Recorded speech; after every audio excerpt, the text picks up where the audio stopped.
Hey YouTube, how you guys doing today? Kevin here, working on more stuff, coming at you with another video. So we're working on the GT80s. I'm trying to get caught up. I have a lot of projects going on, so I am just going at it. Okay, so buckshot approach. These are on my way. These get done first. So we're going to be working on these two bikes right here, and then we got a Suzuki we got to do, the TS125 coming up.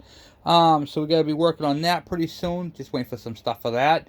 Working on the stripping parts off that one. I already started recording, and then I lost my footage, so it looks like I'm doing it again. So anyway, we're tearing apart the bikes. And you saw in the last video that that one had the tachometer drive. We've taken the tachometer drive off and sticking it into this. So I'm out here today going through parts and pieces, trying to figure out what's good, what's bad, and what's ugly. And one of the things that were ugly was this. Right here was welded on. This piece right here, I don't like that. It's not proper, not accurate, and well, it didn't even like to move. So when they did that, they put the heat too much, it swelled up this right here, and this part right here wouldn't even flex. So it does flex now. We got that. I just got to put the clip into it, and for the shifter, and then we're going to put the shifter on the other side of the shaft and get that back up there. But you can see how I have the tachometer drive. I had to press in the bushing here, slide the tachometer in there, and put this in, and there's a thrust washer right here. That runs off that idle gear, and that right there is for the tachometer. So this is for the GT80. The GT80 was never built, as far as I know, with a tachometer. But because I have to have a one-off bike, there you have it. All the parts and pieces used on this GT80 build are from a RX-50. So you can find an RX-50 carcass kicking around eBay, blown engine. Don't matter if you're just looking for that right there. You can probably pick one of these motors up for anywhere between, you know, 30-40 bucks. Get the parts and pieces. You know, it might, you know, if you want to get one that's all complete, a little bit more, you're going to spend more money. So right now I'm just going through the parts and pieces, checking out, see what came in all these little baggies of parts. I mean, I have an oil pump, the drive, a little pin, and I gotta be honest with you guys right up front, I have not had one of these this far apart. So I'm kind of just going by knowledge from my other bikes and putting this together as I go. So just typical basic stuff, just wrenching. That's all I'm doing. So working on this bike, I got it cleaned up the gasket surface. I got to clean up the block, but I can't do that. This is the condition I got this in. That side cover was missing. I have the clutch. I have all the parts and pieces to it, but it was missing. This part right here was all boogered up. What was I going to say? That right there was boogered up. It was missing some stuff. We got it. We got all the parts and pieces, and now I'm just trying to kind of piece it back together and see what's there, what's not, and everything else. So looking at the GT80, they have let's see, all Phillips head screws all the way around, and that bike right there was upgraded to Allen head. So we're going to use the Allen heads that came with this motor only because that's cool and I like it, and it looks like it was a kit because they're the proper length and all that. So just wrenching. So let's get crack-a-lacking. I'll get you guys in the stand. Before I do, please take a moment, hit that subscribe button if you like the videos, and the bell icon so when I post a video, you guys get it. Alright, so let me get you guys up to speed where I'm at. I cleaned up all the gasket surfaces on this bike motor. I flushed out the whole crankcase and everything else. Check, make sure it moves over freely, and it does. I can actually, what's it called? There you go. Oh, let's see this again. Hold on. I can run the engine by hand, as you can see. So everything moves smoothly. Bearings are good. Everything's good. All peace on earth. Okay, so what I'm going to try to do today is get this side over here, all this cluster stuff right here, all wrapped up and put together. As you can see, I cleaned up everything. That's stained into the metal, but other than that, the gasket surface is all clean. This side of the cover is all clean and ready to go, RTG. So, trying to figure out the oil pump at the moment. And then, well, we're just going to get into it. And I got new gaskets. Okay, so the problem was before with this bike, when I got it, is I couldn't move the shifter at all. So we got to put the clip on there. There was the rusted one. This one right here looks like it was just hammered from when he welded. It's not even the right thickness. So I got the right one. I'm going to throw that on real quick. And let's see here. Let's put that on. See if it all moves. Yeah, that fit on there a whole lot better than the other one did, that's for sure. And I'm just going to throw a shifter on the other side. Let's see if the mechanism even moves. Oh, look at that. Nice. I could not do that before. So what I'm doing is, this part right here is the shifter. Let me see if I can shrink you guys down. Alright, so here is the shifter right here. This is the shifter arm that goes to the other side. Then it has a fulcrum here, and then when this moves down, this one moves back. So let me see how it goes down. Back, forward, back, forward. So that's all moving nice and neatly. I love it. The other one just wasn't moving that smooth, and I couldn't let it go like that, you know. I mean, you could move it, but you really had to kind of kick it. Alright, so the next part is we're going to take the clutch and put the clutch on. Got that whole system here. And it's got a brass bushing inside here. You're just going to want to make sure it's not all deteriorated. You're going to check all the teeth on your, this is your gear that drives, it's the drive gear. You want to make sure that both of these have no missing teeth, no chipped, and they all look decent. If you see any crud on them like that, we're just going to blow it all off real quick. So let me go get this thing all blown off, and I'll be right back. Alright, so we got that all blown off. We're going to set that on there and go from there. Let's see here. There. Should fit on there nicely. Oh, it does. Put that on. Okay. Then, this is called a clutch basket too. If you guys ever need one, that's what they're called. Clutch baskets. There is a thrust washer that goes in the back here. And then the driver. Just inspect it, make sure there's no kinks or burrs or anything like that in there, and boom. And that, my friends, is on there. There's a nut and a washer and a nut.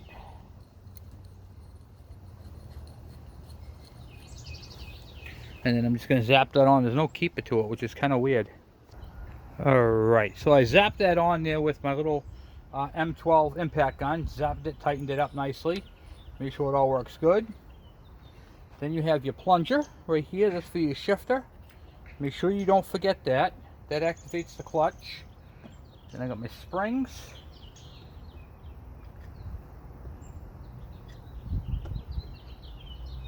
And then I got my clutch discs.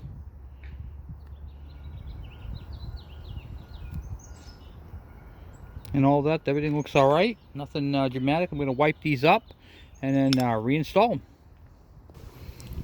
Alright, so I'm trying not to bore you guys with repetition here. So, alright, so I got two of them on there, and I'm going to install the last one. It's just kind of be boring to show you guys each and every single one I do. Okay, so the next thing is this plate right here. This fits on like so. Then you have your rubber spacer.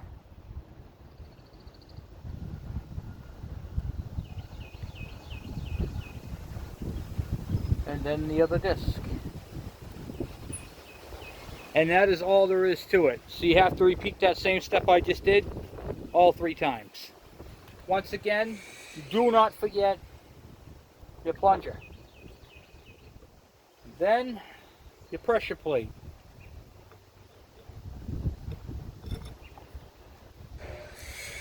Now you see why I said don't forget your plunger, because it goes in back of this. So when you push on the clutch, the rod comes through. I'll actually rod in this one. When you push on the rod, it actually moves that out. Okay. Then you got your springs. Let me go clean up these springs and the bolts. Alright guys, I zapped those on. These right here are torqued down to about 6 to 7 foot-pounds of torque. Not a whole lot of torque on those. Alright. So now we got that part squared away. Those are all on, tight. One last check. Make sure nothing's hitting. Nothing is. This looks good, guys. This looks good. I can't wait.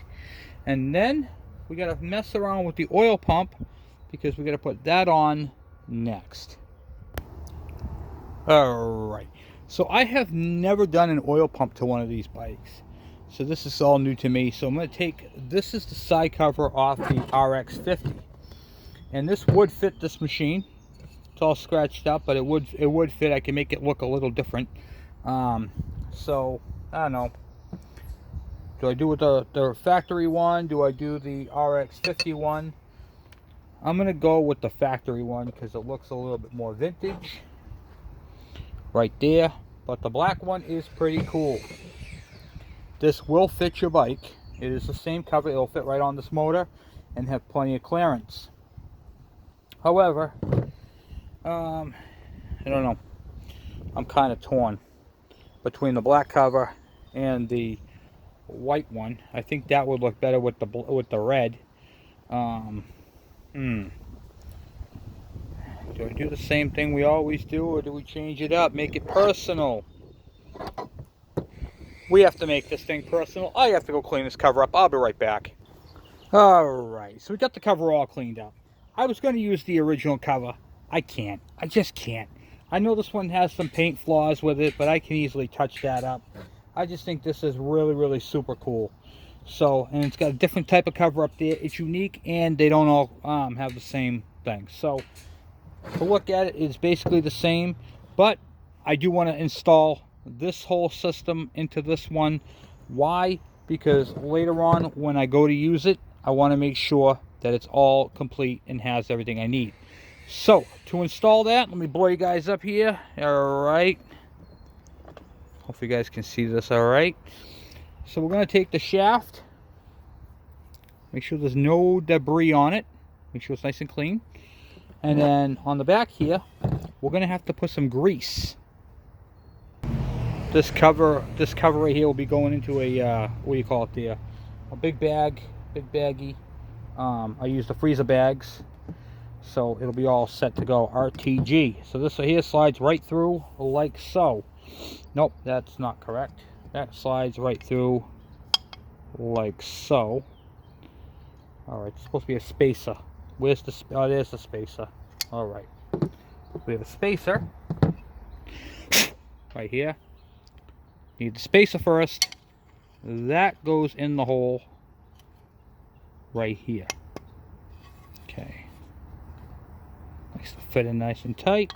Then this right here comes through the hole like so. Okay.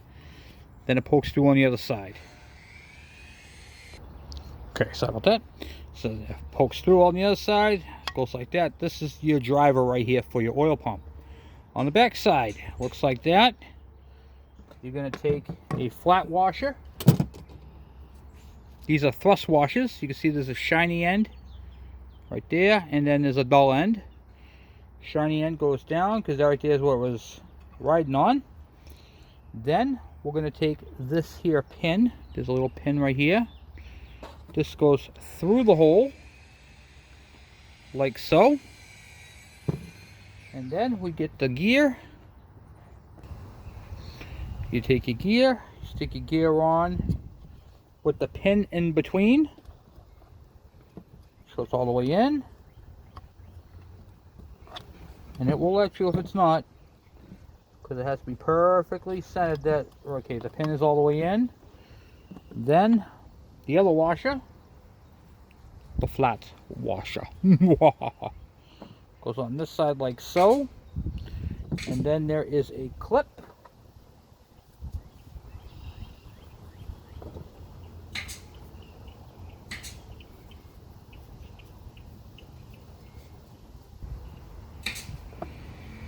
That one looks too big for that. That is too big. I don't think I have the clip for that. Hold on. Okay, well the clip was missing in the bag of parts, but I'll show you what one looks like. It looks like that one that we replaced. One of these, it won't fit on there, but that's okay. And that's how that goes. And that goes right around there like so. So anyway, I'm going to keep this one the way it is, and I'm going to put this whole unit right into a baggie. in the baggie, and then here's the other cover that goes with that with its 2 screws.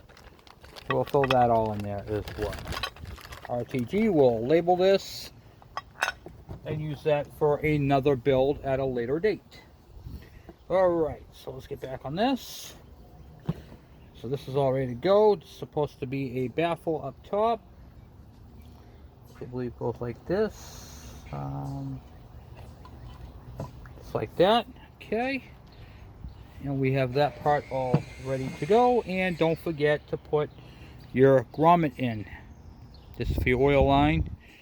And it fits right up in this square section right here. Alright, let me go grab a gasket and we'll start putting this thing together. Alright, so we got the gasket right here. Alright, so get this out without breaking them. Head gaskets, intake gaskets, exhaust gasket, all those gaskets, okay. Then there's 2 dowel pins. This will fit onto one right here and one up back here. I'm going to set this thing on top of something so I can work on it. Okay, so I got the gasket set on there, and I put on a very thin layer of Permatex clear RTV silicone, only because I'm putting this together. I don't want to be putting it together twice. Okay, so I got the cover. I am missing a couple of bolts, but I can easily get them. And then you got your gear in the back that you can turn by hand on the other side. You should have your deflector up here and your grommet installed. And now we're going to set this on the place and see if we can't wind this thing in.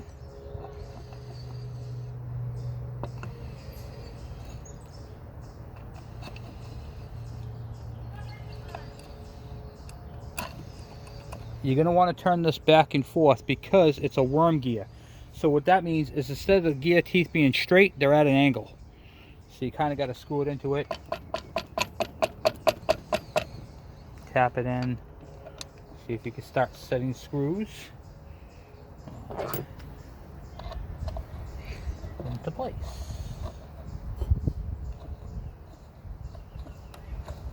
Make sure they go in. Very important that they go in.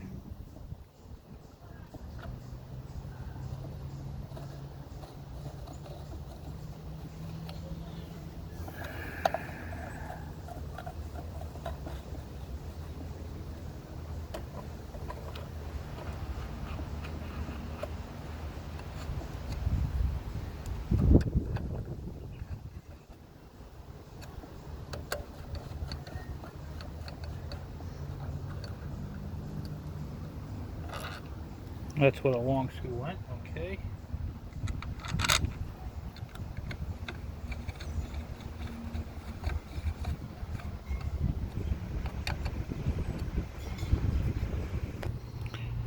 Alright, so I zapped in all the Allen head screws. There's only one missing, which is going to go right here. It's the longer one.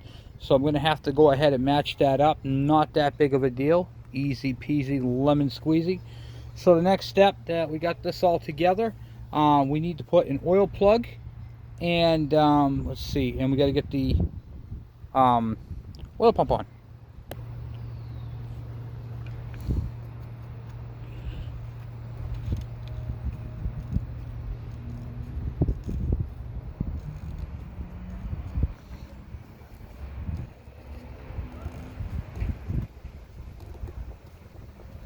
Right, oil cap.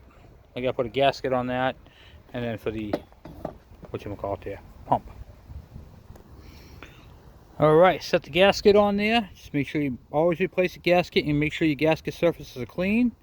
Make sure you have no crud inside here at all. And then that, my friends, should just fit right onto it, just like so.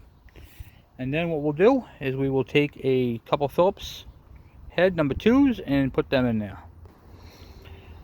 Alright, so I installed the lines. Basically just pushed them through the grommet and hooked them up. We tightened up the 2 Phillips screws here and here. And make sure your oil pump spins all the way when you do it. Shouldn't bind, Should spin nicely. I'll be doing videos on how to set this all up as well. The cable comes through here. I got to get one clamp for back here where this gets, you know, held down. And then here's what it will look like with the cover on. Look like that. And I think that looks a little cooler than the regular GT80s. So, I mean, the regular cover's not bad, but this thing's pretty cool like this. So, and then this oil line right here goes through here. I'll have to cut it down, of course, but I just figured I'd show it to you guys what it's going to look like. Kevin, why are you using clear line? I am using clear line so I can see my oil traveling through it. There's a good purpose for that. You can see air bubbles. I can see oil coming into the oil injection unit, and I can see oil coming out. And if there's bubbles or discrepancies or whatever, I can just look down and see it. You can't do that with regular black line. However, the black line looks cool. You're kind of blind to it. Also, you might notice that there's no clamp. So you'll see this type of clamp right here, and I don't like it. You can see how there's oil all the way around. It's because they leak. I showed this on a few videos. I take a piece of fuel line and I cut the end of it off like this. I'll show you. So I use this. I take a piece of line and I cut it into a small ring like that. Then take the fuel line, cut it at an angle. Take the end, you slide it over,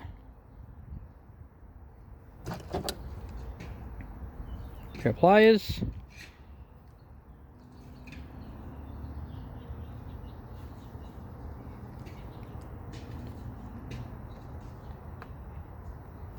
slide it up, trim the line back, excuse me, and then you slide this over the barb, and then you slide your clamp, your new made clamp all the way down to it. And I'm going to show you. See right here? This gives you 360 degrees of pressure, where that clamp right there doesn't. It fails you right here at the end. So 360 degrees of clamping pressure right there just by using your fuel line clamp that I showed you guys how to make. So that's your tech tip of the day right there. And then, so I gotta get one bolt for the side cover. I gotta put the kickstarter on it, and 2 Allen bolts for this. And then, bada bing, bada ba, bada boom. This side of the engine is complete, and the problems with this engine are now fixed. So this is the motor that came off that red bike. This is gonna go back onto it. So hopefully you guys learned something today. Hopefully this video helped you in some way, shape, or form. And thank you guys for watching. Thank you for subscribing, and I am out.